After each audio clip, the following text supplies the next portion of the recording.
Estamos muito felizes porque estamos aqui reunidos na terceira campal do Recanto Vida na Serra, que é o nosso centro de vida saudável. E estamos assim felizes também porque estamos vendo rostinhos novos, pessoas novas aqui na campal. E estamos aqui juntos para estudarmos a palavra do Senhor, para nos consagrar ao Senhor. E vocês foram convidados a fazer parte desse momento conosco, de estudo, de consagração, de oração, de preparação para a crise final. E nós convidamos a todos a orarmos agora ao Senhor para que Ele possa nos iluminar a mente para compartilharmos juntos a palavra do Senhor. Vamos orar? Santo e eterno Deus, que habita nas alturas dos céus, nosso bondoso e amado Pai Celestial, muito te agradecemos, Senhor, pelo seu cuidado por nós, por sua bondade, por sua misericórdia, porque o Senhor nos ama com infinito amor. E o Senhor trouxe a cada um que aqui está em paz e segurança para ouvir a tua palavra, para louvar e bendizer o teu santo nome.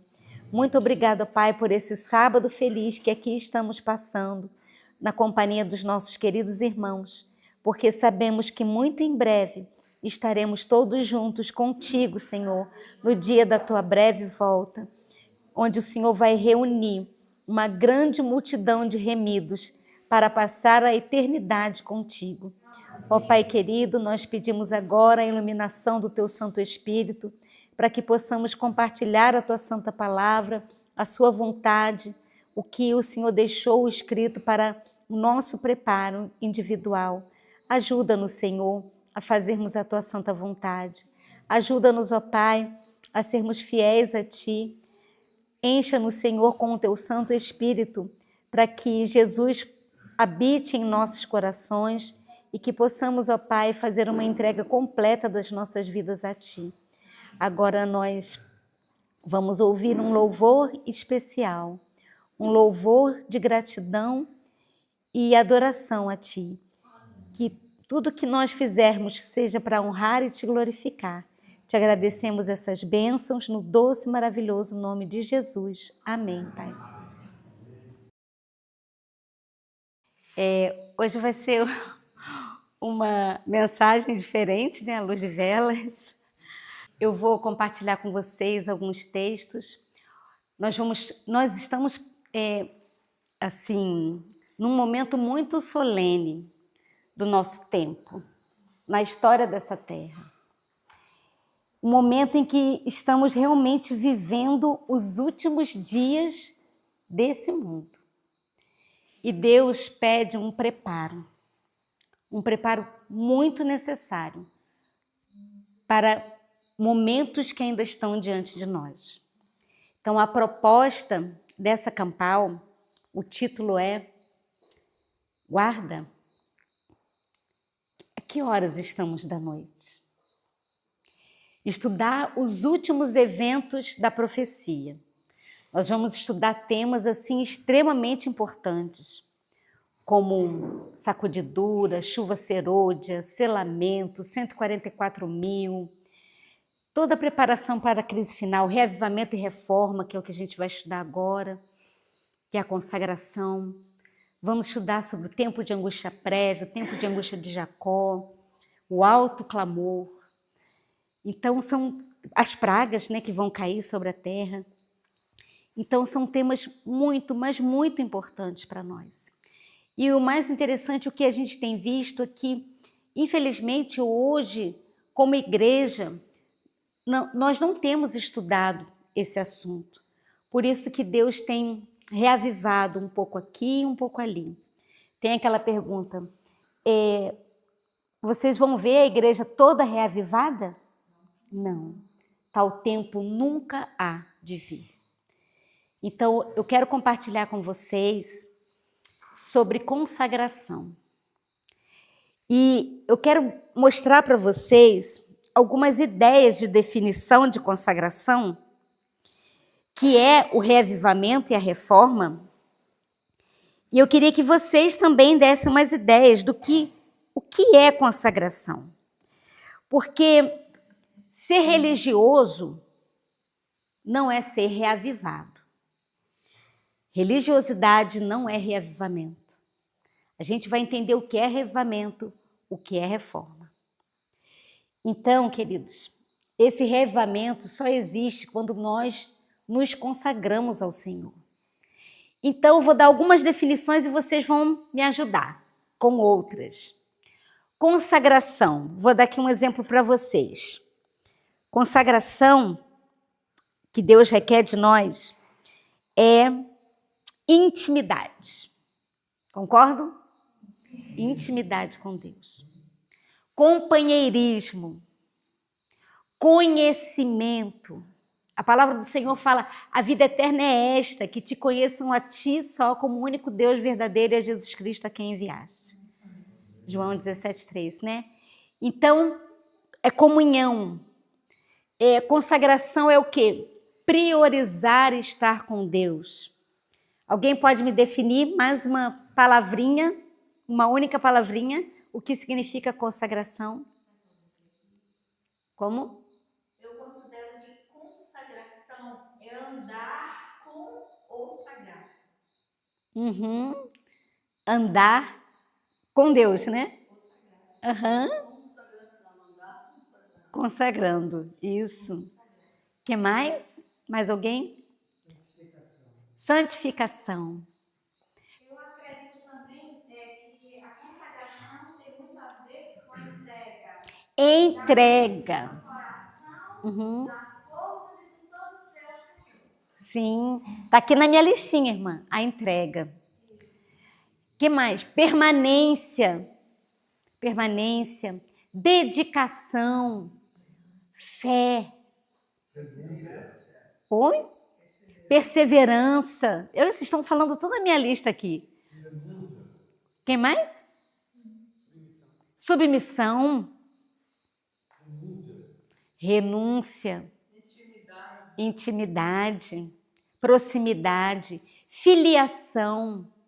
Porque quando a gente fala pai, ele é nosso pai. Isso mostra o quê? Intimidade, é filiação. Né? Conhecer. Uhum. Confiar nele implicitamente. Então, queridos, Deus pede de nós essa consagração, essa proximidade dele.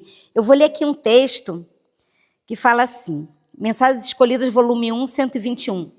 Um reavivamento da verdadeira piedade entre nós. Eis a maior e a mais urgente de todas as nossas necessidades. Buscá-lo deve ser nossa primeira ocupação. E por que nós devemos nos consagrar, nos entregar, priorizar, ter intimidade, ter um senso da presença de Deus conosco? Porque Eventos Finais 1:32 fala, o fim do tempo da graça virá, repentina e inesperadamente, quando menos se espera. Mas podemos ter hoje um registro limpo no céu e saber que Deus nos aceita. Queridos, olha, estudando esse tema, que o meu tema é reavivamento e reforma, né, que é a consagração, o período da chuva temporã e a sacudidura, eu vi assim, textos tão fortes, eu vi assim, quão indignos que somos, quão indigno que eu sou, o quanto que eu preciso me achegar a Deus para estar preparada para o selamento. A gente fala assim, devemos nos preparar para a volta de Jesus. A gente coloca a volta de Jesus lá na frente. Mesmo que considere Jesus voltando daqui a 3, 5 anos, a gente esquece que antes da volta de Jesus, nós seremos selados. E o selamento vai acontecer muito rapidamente. O selamento, é a parte do Ivan, ele que vai falar, já está em processo. Então, há uma necessidade de um preparo. Cristãos indiferentes e mornos não serão selados. E como aquecer, como sair da mornidão? Porque nós vemos duas igrejas, literalmente. A igreja do Apocalipse 3, rico sou, de nada tenho falta, e a palavra do Senhor fala que é miserável, desgraçado, pobre, cego e nu, e dá o conselho para sair dessa mornidão que é nauseante. E tem a igreja do Apocalipse 12, que é a igreja pura, aquela que guarda os mandamentos de Deus e tem a fé de Jesus. Qual que você quer fazer parte? Com certeza a segunda, né?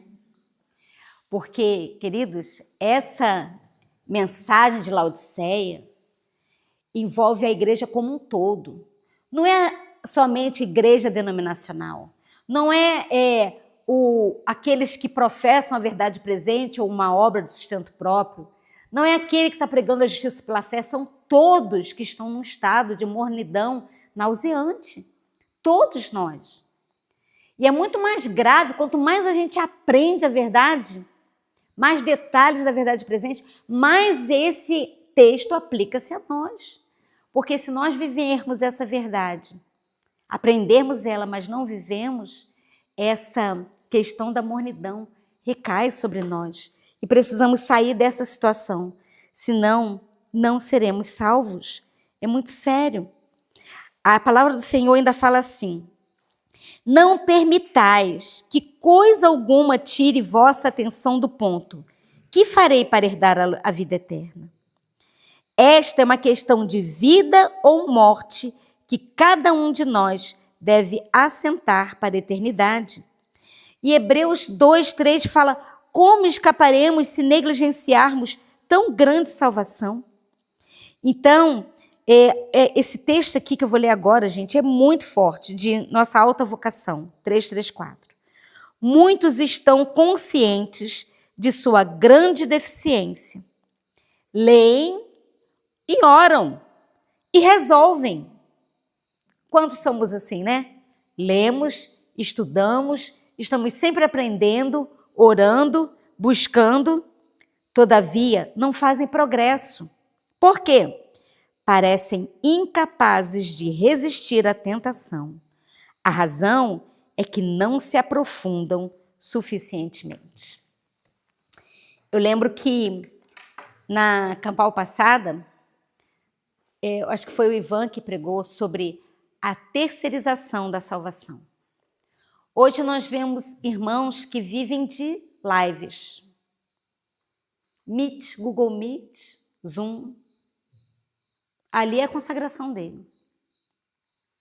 Não tem um momento de comunhão com Deus, de busca, de oração, de jejum.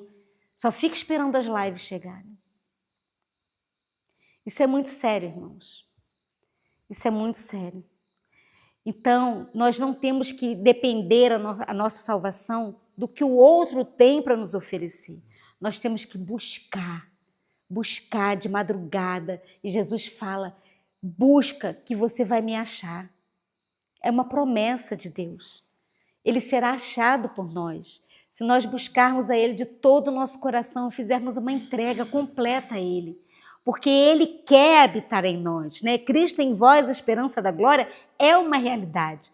Essa mensagem da justiça de Cristo, irmãos, é uma mensagem que ela consegue tirar a vitória sobre o pecado, a santificação, aquela suposta utopia que a gente aprendeu no passado, consegue tirar do papel e trazer para uma realidade. Porque eu sou adventista há mais de 40 anos e vivia naquela religiosidade, né, comum da igreja, né, como muitos têm, e eu não conhecia a verdade presente. Aí, em 2006, eu conheci a verdade presente, né? As reformas, a vitória sobre o pecado, a perfeição de caráter, a reforma de saúde, a reforma de vestuário, a reforma do entretenimento. E só que eu tentava alcançar, mas não acontecia. Por quê? Era com o meu próprio esforço.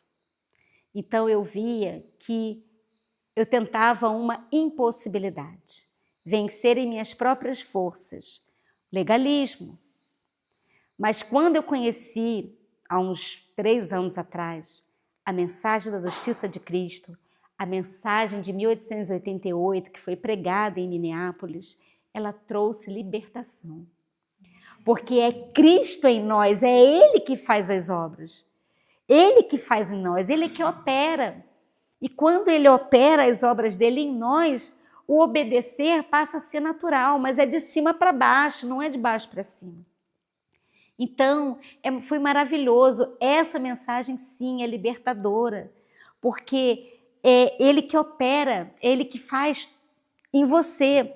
Claro que aquele que é salvo, aquele que está vivenciando essa justiça de Cristo, ele vai ter as obras de Deus nele e ele vai operar as obras, porque os justos vão mostrar as obras da justiça de Cristo. É claro, mas tem todos os detalhes que Deus quer nos mostrar a respeito dessa justiça que eu quero compartilhar com vocês. Vamos ver como vai ser essa questão do reavivamento e reforma. Olha só, a nossa salvação depende do conhecimento da verdade contida nas Escrituras. E às vezes nós negligenciamos o estudo das Escrituras. E a nossa salvação depende dessas verdades. Ah, mas eu não estou com vontade de ler a palavra. Essa semana eu vi uma pregadora falando uma coisa muito interessante. Não quer ler? Leia assim mesmo. Leia andando. Ah, estou com sono. Levanta, anda, fica lendo a palavra, anda para lá e para cá, fala em voz alta. Leia. Não está com vontade de orar? Fica de joelho no chão. Até Deus trazer a vontade, você vai sentir vontade de orar. Então, Deus não vai fazer esse esforço. O nosso esforço é para permitir que Deus faça em nós a obra dele. O nosso esforço é a entrega da vontade. O nosso esforço não é para parar de pecar, que a gente vai tentar o impossível. O nosso esforço é para fazer a entrega. Ele não vai forçar você a ler, a orar, a jejuar, a buscar. Essa é a parte que nos cabe. Senhor, eu quero. Aí Ele opera e você vai e faz. Aí você ora e você busca e você entrega. Ele não vai te forçar a ler a Bíblia. Então você tem que tomar a decisão. Eu vou ler a palavra do Senhor. Então vocês estão vendo que existe a nossa parte. Por isso que eu não entendia o que é o esforço humano aliado ao poder de Deus. O esforço humano é para quê? O esforço para se entregar, para se submeter, para dar a vontade. Senhor, toma a minha vontade, toma a minha vida. Esse é o nosso esforço. Então, aqui fala, né? Que a nossa salvação depende, deixa eu voltar aqui, do conhecimento da verdade contida nas Escrituras. E a vida eterna é essa, que te conheçam a ti só como o único Deus verdadeiro, Jesus Cristo, a quem enviaste. Então, queridos, consagração é reavivamento. Mas lembre-se de que para alcançar a vitória, Cristo precisa habitar nele e ele em Cristo. E somente mediante união pessoal com Cristo, por comunhão com Ele, olha só o que fala o lar adventista, diariamente e a toda hora. Não pode a gente ter, olha só, detalhe, consagração não é você acordar de manhã, orar, ler a Bíblia e sair para o trabalho, e esquecer de Jesus durante o dia, e chega de noite, Senhor, perdoa todos os pecados que eu cometi à noite, lê a palavra e dorme. Isso não é consagração. Não é, queridos. Isso não é reavivamento. É diária, é a toda hora, a todo minuto. E só assim vamos poder produzir frutos do Espírito Santo. Quando se torna um hábito da alma conversar com Deus, o poder do maligno é quebrado, pois Satanás não pode habitar perto da alma que se aproxima de Deus. Amém. Isso está na Review, de 3 de dezembro de 1889. Então, queridos, quando é o hábito de falar com Deus o tempo todo. Ah, mas eu não consigo, eu estou no trabalho, eu não consigo ajoelhar e orar. Mas você está com pensamento em Deus. Senhor, eu devo fazer isso? Olha, eu vou tomar essa decisão. O senhor vai comigo? É conversar com ele, é como um amigo. Por isso que na definição de consagração tem lá companheirismo, amizade, né, comunhão. É o tempo todo estar com Ele, falando com Ele. É pensar nele, é pensar na palavra. Isso tem que ser, o que ela fala? Diariamente. O que mais? Em todo o tempo. Toda hora. Isso é consagração. Isso é permitir Cristo habitar, é receber a mente de Cristo. Porque se nós não recebermos a mente de Cristo, a gente vai continuar com a mente carnal. E a mente carnal vai entender as coisas celestiais, vai discernir a ponto de receber essa salvação? Não. A mente carnal é inimiga de Deus. Nós precisamos ter a mente espiritual, que é a mente de Cristo. E como receber essa mente espiritual? Só pensando e falando e vivendo Cristo. Não tem outra forma. Por isso que não podemos ser cristãos apenas frequentadores de igreja, esquentadores de banco. Temos que ter a vida de Cristo em nós. Vocês estão entendendo? Uma coisa não anula a outra, claro. Mas ser só religioso não é ser reavivado. Tem muitos bons religiosos, muitos irmãos muito fiéis, são certinhos em tudo aquilo que faz para Deus, mas não quer se consagrar. Então, queridos, a consagração é algo muito tremendo. É falar com Deus, é estar com Ele o tempo todo. Então, aqui vou ler agora um texto para vocês sobre reavivamento. O que é reavivamento e reforma? Que é a primeira fase, porque, irmãos, só vai passar pela sacudidura e ficar firme de pé quem estiver sendo reavivado e reformado. Porque quem não passar por essa etapa que é a chuva temporã, que é confissão, arrependimento, pedido de perdão, consagração, entrega, como que vai ficar firme na sacudidura? Quem aqui quer dar o alto clamor? Quem quer receber o pleno poder da chuva serôdia? Amém. Só os reavivados e reformados receberão. Quem quer receber o selo do Deus vivo? Amém. Só quem estiver buscando, sendo reavivado, se consagrando. Vejam bem, tem de ter lugar um reavivamento e reforma sob ministração do Espírito Santo. Reavivamento e reforma são duas coisas diferentes. Reavivamento significa a renovação da vida espiritual, um avivamento das faculdades da mente e do coração, uma ressurreição da morte espiritual. Estávamos mortos. E a reforma significa o quê? Reorganização, mudança de ideias e teorias, hábitos e práticas. A reforma não produzirá bons frutos da justiça, a menos que esteja ligada a um reavivamento do Espírito. Reavivamento e reforma devem fazer a obra que lhes é destinada, e para fazerem essa obra têm de se unir. Review de 25 de fevereiro de 1902. Queridos, reforma sem reavivamento é legalismo. É só forma. Adianta eu botar uma roupinha longa, eu comer 100% vegetariano estrito. Adianta eu comer 0 glúten, se eu não tiver o coração transformado. É só forma. Mas quando Deus transforma o coração, Ele renova a nossa vida e faz uma obra completa no nosso coração, essas reformas vão ser naturais. Porque tem pessoas falando assim, eu não consigo parar de comer certas coisas, eu não consigo parar de comer isso, eu não consigo. Queridos, não vai parar nunca.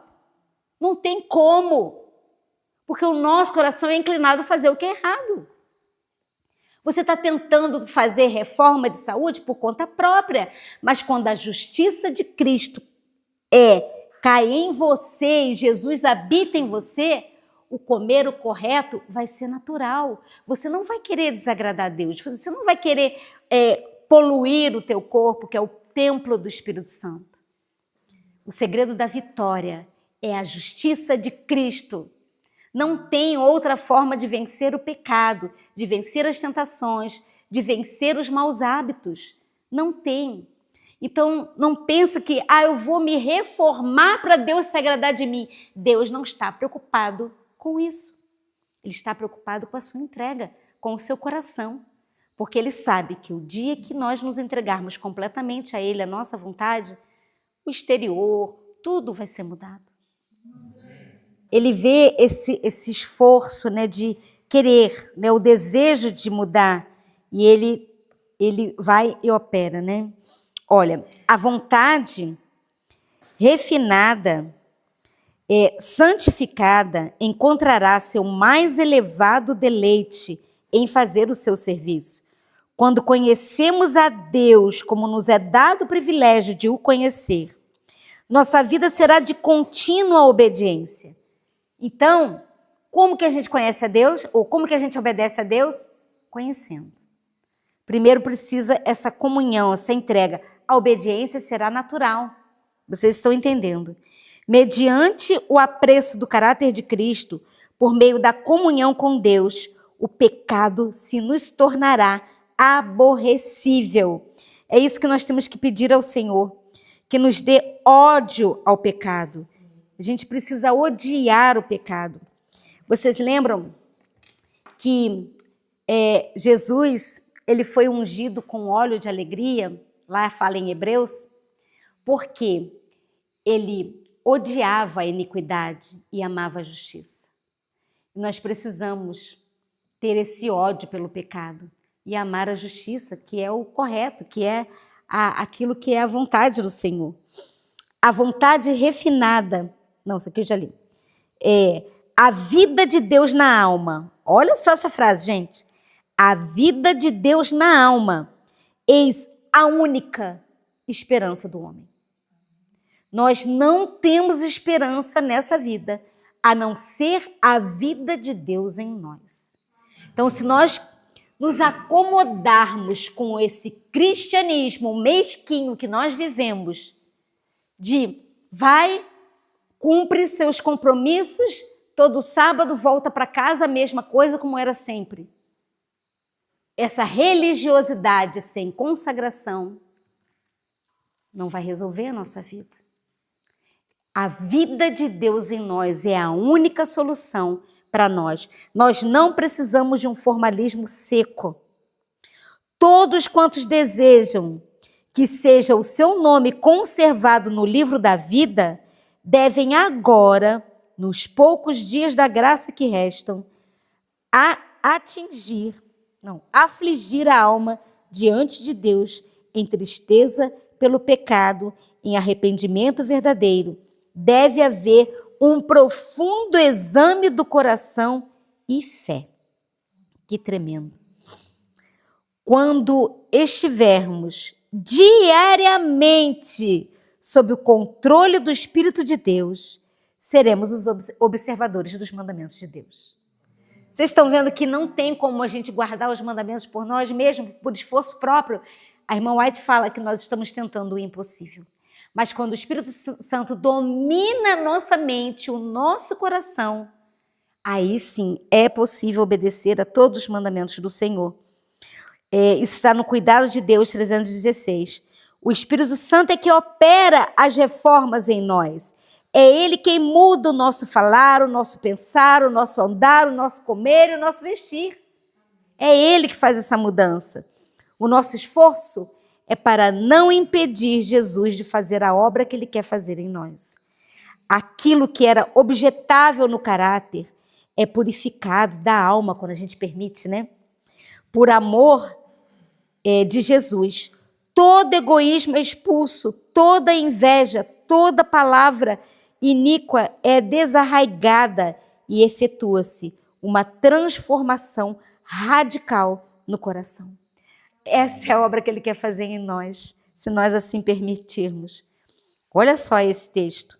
Temperamento santo e emoções santificadas passam a ser os frutos produzidos na árvore cristã.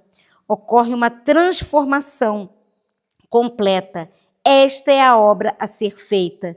O Espírito Santo toma posse da sua mente, do seu espírito, do seu coração e do seu caráter. Amém. Deus seja louvado. Então, queridos, esse revivamento e reforma que Deus quer fazer em nós, vocês entenderam, né, que é algo tremendo que Ele quer fazer, se nós assim permitirmos, né?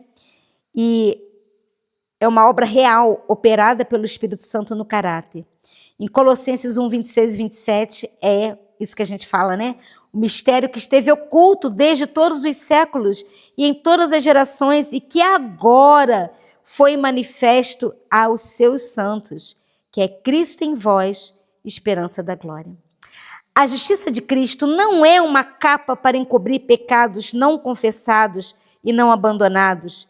É um princípio de vida que transforma o caráter e rege a conduta.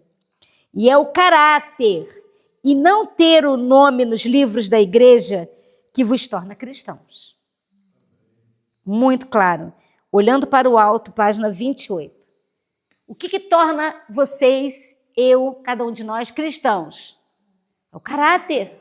Ter um nome escrito no livro da igreja não é cristianismo. Vocês estão entendendo que é uma coisa muito mais profunda? Romanos 8:1. Portanto, agora nenhuma condenação há para os que estão em Cristo Jesus, que não andam segundo a carne, mas segundo o Espírito, que não tem a mente carnal, mas tem a mente espiritual, que é a mente de Cristo. E quando que nós estamos em Cristo? A morte do eu. Enquanto o eu estiver em nós, Cristo não pode ocupar um trono que já está ocupado, um coração já ocupado. Enquanto eu reinar, a mente carnal vai atuar. Mas quando eu for mortificado, porque o objetivo da justiça de Cristo é lançar a glória do homem no pó. E quando a glória do homem for para o pó e Jesus habitar o nosso coração, é Ele que reina, não só o eu. Então, o temperamento irritado, a inveja, o ciúme, a contenda, a maledicência, tudo isso vai ser banido do nosso ser. Então, queridos, justiça é santidade, é semelhança com Deus. A justiça de Deus se acha concretizada em Cristo e recebemos a justiça recebendo a Ele. Não é por meio de penosas lutas ou fatigante lida, nem de dádivas ou sacrifícios que alcançamos a justiça de Cristo. Olha só que interessante. Ela, porém, é gratuitamente dada a toda alma que tem o quê? Fome e sede de justiça. Vocês lembram das bem-aventuranças? Bem-aventurados os que têm fome e sede de justiça, porque serão quê? Saciados ou fartos, estarão fartos. Então, gente, e que fome e sede de justiça é essa? Não é a justiça do mundo, não é a justiça humana, é a justiça de Cristo. Então, nós precisamos ter fome e sede da justiça de Cristo. Pedir todos os dias isso, para que Jesus esteja sempre conosco, porque Ele está em cada um de nós. Ele só sai no momento que a gente expulsa, porque Ele está em nós. Vós, todos os que tendes sede, vinde às águas, e os que não tendes dinheiro, vinde comprar e comei. Como que a gente pode comprar sem dinheiro? Qual é a única coisa que a gente pode comprar sem dinheiro? A justiça de Cristo. A sua justiça, que de mim procede, diz o Senhor. Este será o nome com que o nomearão, Senhor, justiça nossa. Isaías 55:1 e Jeremias 23:6. E aqui fala também em Testemunhos para a Igreja, volume 1, fala assim: é necessária uma reforma entre o povo de Deus, mas essa deve começar a sua obra purificadora entre os ministros. Então, a gente vê que não são só os membros. tem que começar por cima. Essa obra de reforma e reavivamento tem que começar pela liderança, pelos pastores, pelos anciãos, por todos aqueles que têm algum cargo de liderança, porque vai influenciar os demais membros da igreja. Então é importante que essa obra de reavivamento e reforma seja geral, mas a busca, irmãos, deve ser individual. Como eu falei para vocês, eu não posso ser responsável pela salvação do meu irmão no sentido de ele não estudar, ele não buscar, ele não orar, ele não clamar e só depender daquilo que eu passar para ele. Vocês estão entendendo que a salvação é uma busca individual. Olha só que interessante esse texto. Vejam bem. Mensagens Escolhidas, volume 1, 122. Os antigos porta-bandeiras sabiam o que significava lutar com Deus em oração e fruir o derramamento de seu espírito. Porque quando você luta com Deus em oração, o Espírito vem. Olha só, que tremendo. E os antigos porta-bandeiras, eles sabiam muito bem o que era isso. Esses, porém, esses porta-bandeiras, esses dedicados, esses consagrados, estão se retirando do cenário. Retirando no sentido de escassez no meio do povo de Deus. E quem está surgindo para preencher-lhes o lugar? Como é com a geração que surge? Estão eles convertidos a Deus? Estamos nós alerta quanto à obra que se está desenvolvendo no santuário celeste? Ou estamos à espera de algum poder impelente que venha sobre a igreja antes do despertamento? Temos a esperança de ver toda a igreja reavivada? Tal tempo nunca há de vir. Então, os atalaias estão se retirando no sentido de cada vez menos. E a igreja se enchendo de pessoas não consagradas. Reavivamento e reforma não ocorrerão de forma universal, mas um ponto aqui, um ponto ali, reavivamentos locais. A genuína santificação não é outra coisa senão a morte diária para o eu e uma conformidade diária com a vontade de Deus. Gente, que definição tremenda. Morte diária para o eu e, consequentemente, quem vai ocupar o lugar do eu? Jesus. Então, como que vai ser isso? Como que opera isso? Ele habitando em você e fazendo as obras da justiça dele em você, em nós. A luta contra a luta contra o eu é a maior de todas as batalhas. A renúncia do eu, a sujeição de tudo à vontade de Deus requer uma luta, mas a pessoa deve se submeter a Deus antes de ser renovada em santidade. Então, queridos, qual é o meu esforço? Toda confiança própria é vã. Unicamente ligando-se a Jesus pela fé é que o pecador se torna um filho de Deus. Fervorosamente busquei o perdão dos meus pecados e esforcei-me, olha só o que a irmã White fala, e esforcei-me para me entregar inteiramente ao Senhor. Testemunhos 1, página 17. Então, qual é o meu esforço? Entrega. Submissão. Tremendo. Muitas vezes teremos que prostrar-nos e chorar aos pés de Jesus por causa de nossas faltas e erros. Mas não nos devemos desanimar. Mesmo quando somos vencidos pelo inimigo, não somos repelidos, nem abandonados ou rejeitados por Deus. Ele deseja atrair-vos de novo a si, a ver refletidas em vós a sua pureza e santidade.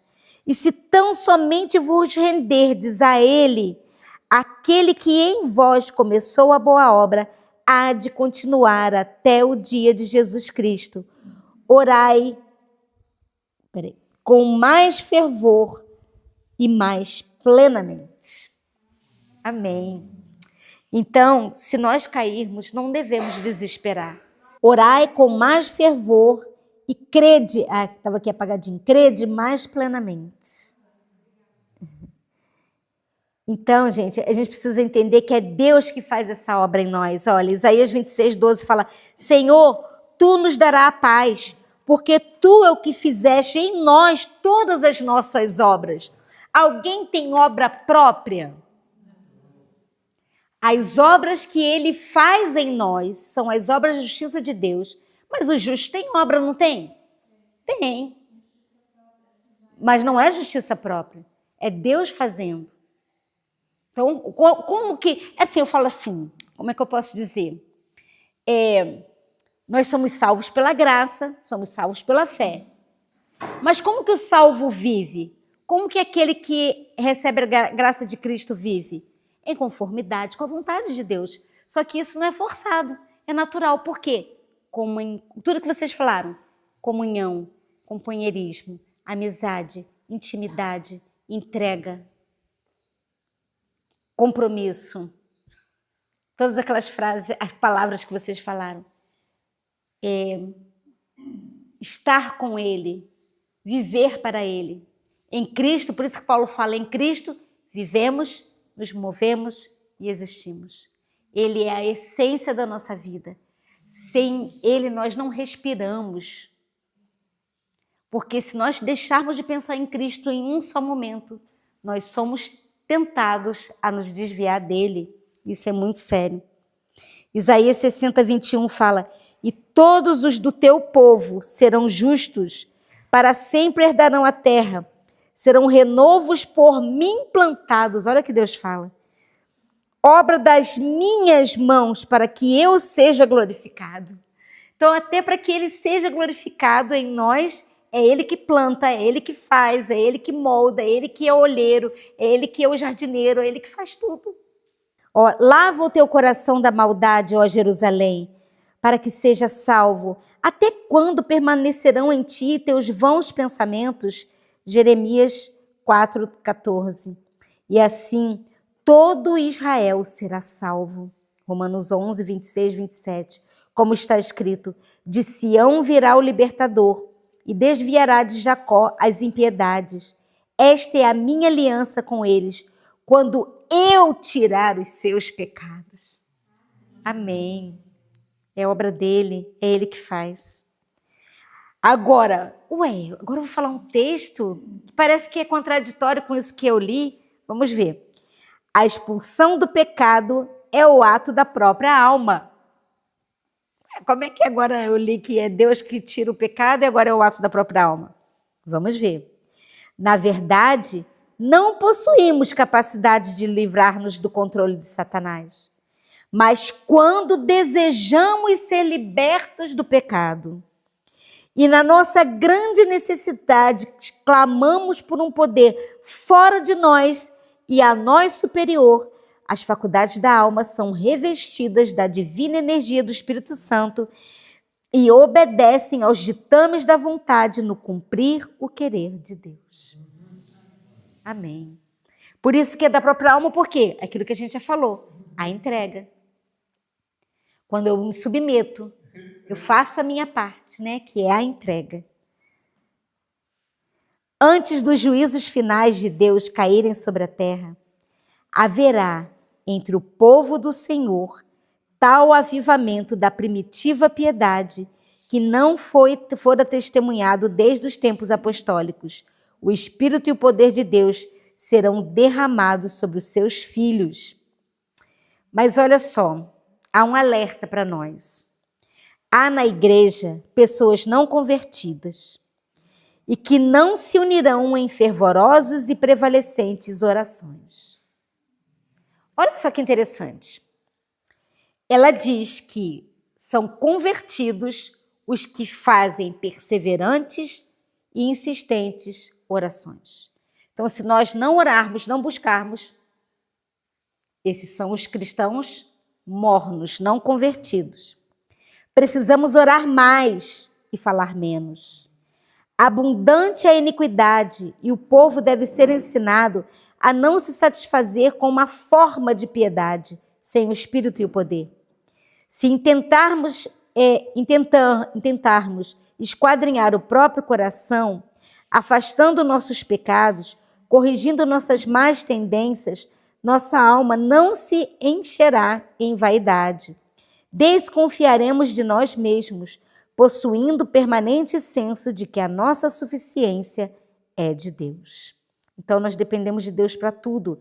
Ninguém será desculpado pela exibição de temperamento incontrolável. Milhares perderão o céu por falta de autocontrole. Está em Sinais dos Tempos, de 17 de dezembro de 1885. E quantas vezes a gente perde o controle?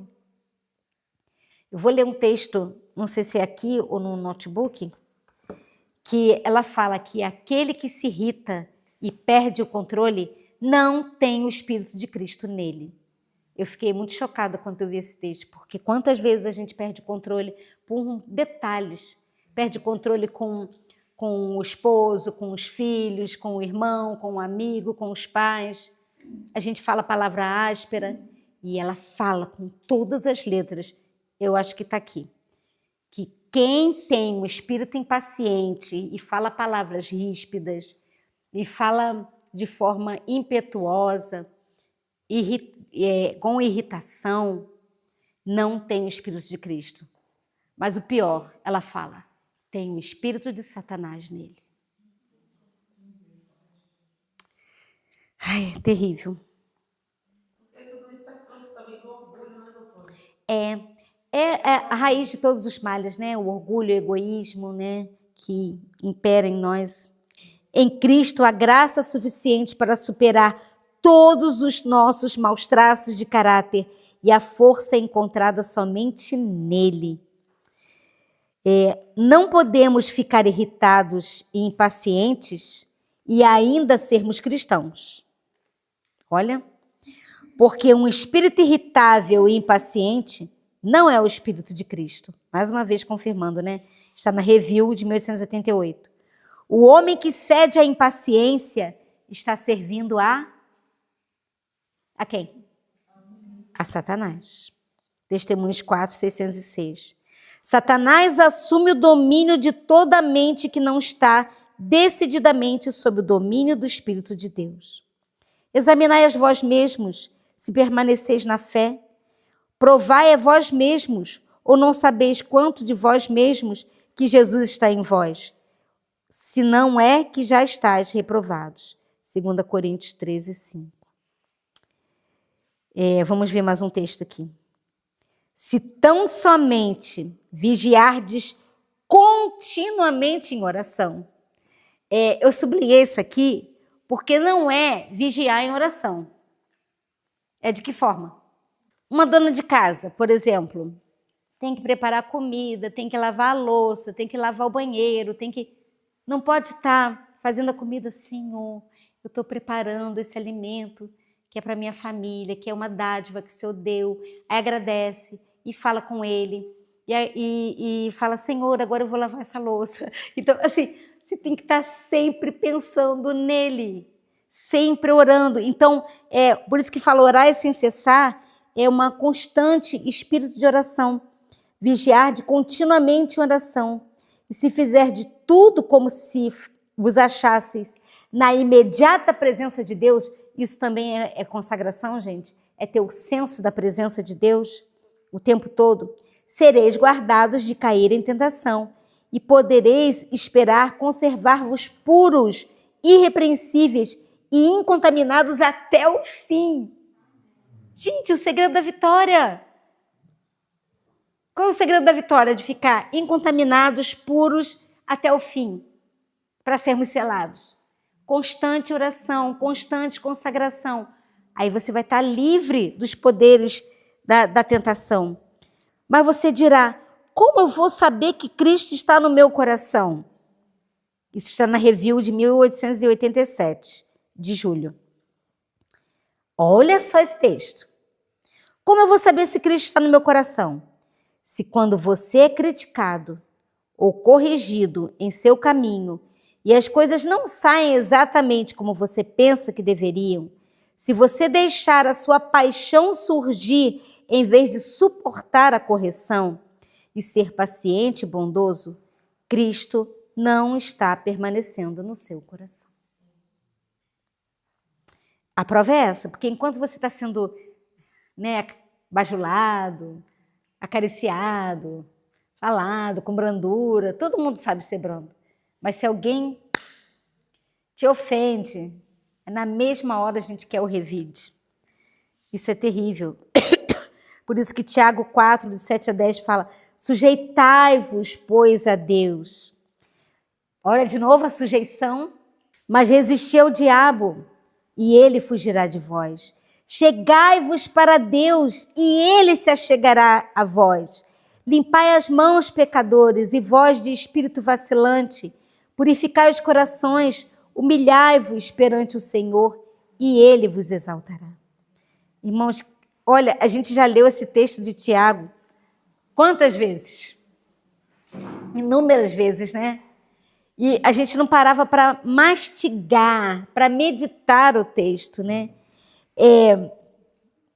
Sujeitai-vos a Deus, resistir ao diabo, ele vai fugir. E quando nos achegamos a ele, ele se achega a nós. As mãos limpas, o coração vacilante vai estar purificado e ele vai nos exaltar. É nesta vida que devemos afastar de nós o pecado pela fé no sangue expiatório de Cristo. Nosso precioso Salvador nos convida a unir a Ele, a ligar a nossa fraqueza à sua força, a nossa ignorância à sua sabedoria e os seus méritos à nossa indignidade. Cumpre-nos, porém, mediante o quê? Confissão, humilhação, arrependimento e fervorosa oração, cumprir as condições estipuladas por Deus em sua promessa para conceder a sua bênção. Só podemos esperar um reavivamento em resposta à oração. Tem como obter reavivamento, que é a transformação da mente, sem oração? Sem consagração? A chuva serôdia. Vocês já ouviram falar que tem muitas pessoas esperando a chuva serôdia transformar o caráter? Vocês acham que é isso? A chuva serôdia vem para transformar o caráter de alguém? Qual é a chuva que está transformando o caráter? É a temporã. Por quê? O que é a chuva temporã? Oi? O preparo, mas ela envolve o quê? Vou dar algum exemplo. Confissão de pecado. O que mais? Arrependimento. Abandono de pecado. Consagração, morte do eu, retirar do meio de nós as contendas. Então, é a chuva temporã que está fazendo essa obra. É essa chuva, né? E não a serôdia, o Ivan vai explicar qual é a função da chuva serôdia. Jó 33, 26 fala assim, Elaine está aí? Orará a Deus, o qual se agradará dele, e verá a sua face com júbilo, e retribuirá ao homem a sua justiça. Olhará para os homens e dirá, pequei e perverti o direito, o que de nada me aproveitou. Porém, Deus livrou a minha alma de ir para a cova, e a minha vida verá a luz. Isso Jó falando. Eis que tudo isso é obra de Deus no homem, 2 a 3 vezes no homem. Isso é obra dele. Ele faz uma vez, ele faz outra vez. Olha que interessante. Para desviar a sua alma da perdição e iluminar com a luz dos viventes. Vença por hoje, negue-se por hoje, vigie e ore por hoje, e obtenha de Deus a vitória por hoje. Amém. Não pode o homem salvar-se sem obediência. Sim ou não? É um fato. Mas suas obras não devem provir de si mesmos. Cristo deve operar nele o querer e o efetuar segundo a sua vontade. Para realizar essa obra, precisamos morrer diariamente para nós mesmos. Por isso que Paulo disse, morro a cada dia. O que tem impedido o reavivamento e a reforma? Divisões e até amargas dissensões que infelicitariam qualquer comunidade mundana são comuns na igreja. Por que há tão pouco esforço para controlar os sentimentos errôneos e reprimir toda palavra que Satanás se possa aproveitar? E com a sua habilidade de serpente para dividir e destruir a igreja, grande prejuízo há em toda dissensão. Engendreiam-se e multiplicam-se incriminações e recriminações. Satanás e seus anjos operam ativamente para obter uma colheita da semente assim semeada. E os mundanos contemplam isso. Cristão falando mal de cristão, um contendendo com o outro. Maledicência. Aí sabe o que os mundanos falam?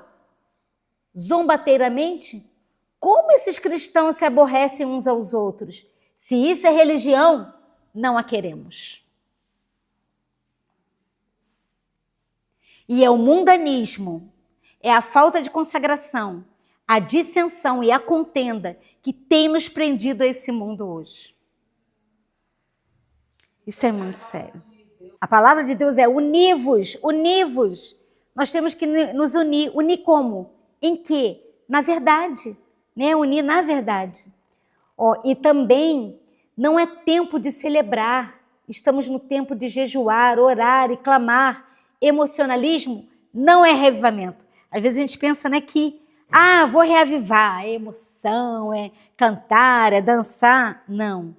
Tocai a trombeta em Sião. Santificai um jejum. Convocai uma assembleia solene. Congregai o povo. Santificai a congregação. Estou lendo Joel 2, tá, gente? Ajuntai os anciãos. Chorem os sacerdotes, ministros do Senhor, entre o alpendre e o altar e digam, poupa a teu povo, ó Senhor. Então nós estamos no tempo de orar, jejuar, consagrar, buscar. É muito sério isso. Deixa eu passar aqui mais um texto. Então as características do verdadeiro reavivamento e reforma é um espírito de oração, intercessão e entrega, um espírito de arrependimento e confissão de pecado, exame de coração, um espírito de trabalho missionário, porque quem recebe quer compartilhar com o outro, um espírito de louvor, ação de graça e estudo da palavra profundo, né? Buscar o Senhor na palavra. Então, é chegado o tempo para realizar uma reforma completa. Quando essa reforma começar, o espírito de oração atuará em cada crente e banirá o espírito de discórdia e luta. Não haverá confusão, pois todos estarão em harmonia com o Espírito. Amém. Então, como banir a contenda, a maledicência, a confusão? Como? União no mesmo propósito, né? Falando todos a mesma língua. Temos uma mensagem probante para ser transmitida e sou instruída a dizer para o nosso povo esse texto, univos, univos, mas não devemos unir-nos com os que se apostataram da fé, dando atenção a espíritos enganadores e a doutrinas de demônios. Com coração amável, bondoso, sincero, devemos sair para proclamar a mensagem, não dando atenção aos que se afastaram da verdade. Então é unir com aqueles que estão na verdade. Rogo-vos, irmãos, 1 Coríntios 1:10, pelo nome do nosso Senhor Jesus Cristo, que faleis todos a mesma coisa. Não pode haver divisão de doutrina, de pensamento, faleis a mesma coisa. E que não haja entre vós divisões, antes sejais inteiramente unidos na mesma disposição mental e no mesmo parecer. Nós vimos então, queridos, que somente os bem-aventurados é que resistirão até o fim. Os humildes de espírito, completem. Bem-aventurados os humildes de espírito, porque deles é o reino dos céus. Bem-aventurados os que choram. Ficar chorando, o que é esse chorar? Pelo pecado, exatamente. Os mansos, porque herdarão a terra. Os que têm fome e sede de justiça, nós já vimos, porque serão fartos. Os misericordiosos, alcançarão misericórdia. Os limpos de coração, que verão a Deus. Os pacificadores serão chamados filhos de Deus. Os que sofrem perseguição por causa da justiça, porque deles é o reino dos céus. e os que são injuriados, perseguidos, caluniados por causa de Cristo. Né? E ele fala que isso ia acontecer, porque aconteceu com os profetas. Então, queridos, somente aqueles que tiverem essas características é que farão parte do reino das bem-aventuranças. Ele, Cristo, veio a este mundo e viveu uma vida sem pecado, para que em seu poder, seu povo também pudesse viver uma vida sem pecado. Ele os deseja praticando os princípios da verdade, para mostrar ao mundo que a graça de Deus tem poder para santificar o coração. Amém. Amanhã nós vamos ver o restante dessa parte do reavivamento e reforma, essa parte da consagração. Porque, irmãos, vocês estão compreendendo, e isso é muito importante que vocês saiam daqui hoje, que quem não passar por essa etapa de reavivamento e reforma não vai passar pelas demais etapas que serão necessárias para receber o selamento. Então, somente os consagrados serão selados. Somente os consagrados receberão a chuva serôdia. Somente os consagrados do povo de Deus é que darão o alto clamor e que verão a face de Cristo. Que nós possamos estar entre esses que estão buscando, vivendo e vivenciando essa verdade nas suas próprias vidas, para que logo, logo, quando a história dessa terra acabar, possamos estar juntos e unidos nessa verdade maravilhosa que chegou até nós. Esse mistério que esteve oculto, que agora é revelado a nós. Cristo em nós, esperança da glória.